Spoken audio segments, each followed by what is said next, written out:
La saison prochaine, Carlo Ancelotti ne sera pas le coach du Real Madrid, alors qui va prendre sa place? Ces dernières semaines, il y a plusieurs noms qui reviennent avec insistance du côté de Madrid et il s'agit de Zinedine Zidane, de Jürgen Klopp ou encore de Xavi Alonso. Mais c'est bien ce dernier qui est fortement pressenti pour succéder à Ancelotti sur le banc merengue. On reste convaincu que Zinedine Zidane est destiné à prendre la succession de Didier Deschamps après la Coupe du Monde. Alors, on ne le voit pas revenir dans l'immédiat au Real Madrid parce qu'on sait que ZZ rêve de coacher cette équipe des Bleus et on est sûr et certain à 99% que ce sera le prochain sélectionneur de cette équipe de France. Le coach allemand et ancien coach des Reds aurait pu être un choix intéressant pour les deux parties. Klopp est actuellement le directeur de la section football du groupe Red Bull dans le monde, un poste qui lui convient, mais il ne serait pas insensible à l'opportunité de coacher le plus grand club du monde. D'ailleurs, quel coach pourrait être insensible à l'appel du Real Madrid? Je n'en vois pas.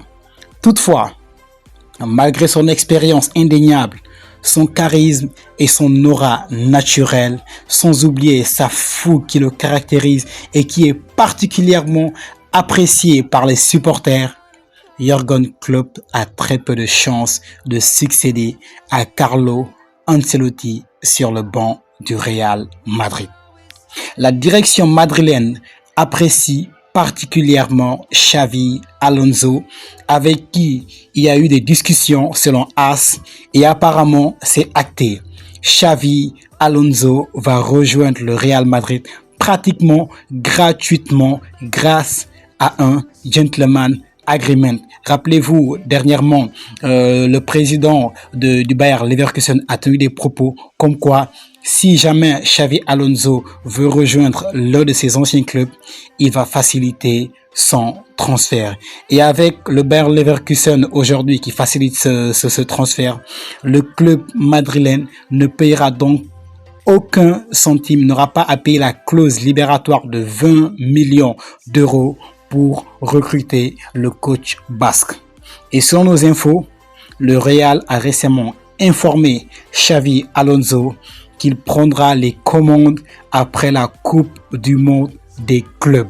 Le Real Madrid sera confié à un intérimaire et un ancien entraîneur qui n'est d'autre que Santiago Solari, qui est actuellement le directeur sportif du club merengue et qui connaît très bien l'équipe et les joueurs. Maintenant, cette décision a été acceptée par le coach basque qui ne souhaitait pas prendre l'équipe du Real Madrid épuisée pour la compétition, mais plutôt pour la pré-saison avec une formation reposée et des recrues à sa disposition. Comme ça va lui permettre de mettre en place sa vision de jeu, sa philosophie et de la faire adapter par les joueurs qu'il aura à disposition. Ainsi, le retour de Xavi Alonso à Valdebebas semble être une question de semaine. À noter que si on se rappelle bien, il avait commencé justement au Real Madrid avec les équipes de jeunes avant d'aller à la Real Sociedad et ensuite d'aller au Bayer Leverkusen où il a réussi l'exploit de remporter la Bundesliga et la Coupe d'Allemagne. Et en bonus, on vous donne une info, toujours selon la même source, comme quoi Xavi Alonso aurait demandé au club madrilène de recruter Zubimendi de la Real Sociedad. Mais la direction madrilène aurait refusé de signer le joueur. En tout cas, dans l'immédiat, il n'est pas dans les projets du club de la capitale espagnole. Parce que Florentino Pérez trouve qu'avec Eduardo Camavinga et Aurélien Tchouaméni, ils sont assez bien garnis dans ce poste. Et la direction a entièrement confiance aux deux joueurs français qui pour eux sont des futurs grands à ce poste. Et apparemment, ce refus n'a pas pour autant froissé Xavi Alonso, car lui aussi, il apprécie particulièrement les deux milieux de terrain français.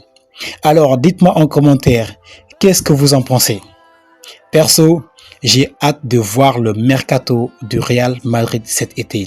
D'ailleurs, ce sera le sujet très prochainement d'une vidéo sur la chaîne. On sait que Florentino Pérez veut recruter à tout prix William Saliba, mais il pourrait aussi faire un sale coup à ses rivaux catalans en essayant de signer le défenseur du Bayer Leverkusen qui évolue sur les ordres justement de Xavi Alonso, Jonathan Tah, qui est en négociation avec le Barça. En tout cas, c'est très possible et très probable. On parle aussi de Wirtz, qui est courtisé actuellement par le Bayern Munich ou encore Manchester City, ou même d'Erling Haaland. Même si pour ce dernier, ça paraît vraiment improbable. Mais avec le Real Madrid, on peut vraiment s'attendre à tout. C'était tout pour cette vidéo. Merci de l'avoir suivi. Si vous avez aimé le contenu, eh bien, lâchez-nous un gros pouce bleu. Et si vous êtes nouveau sur la chaîne, eh bien, abonnez-vous et activez la cloche de notification pour ne rater aucune de nos prochaines vidéos. Peace out.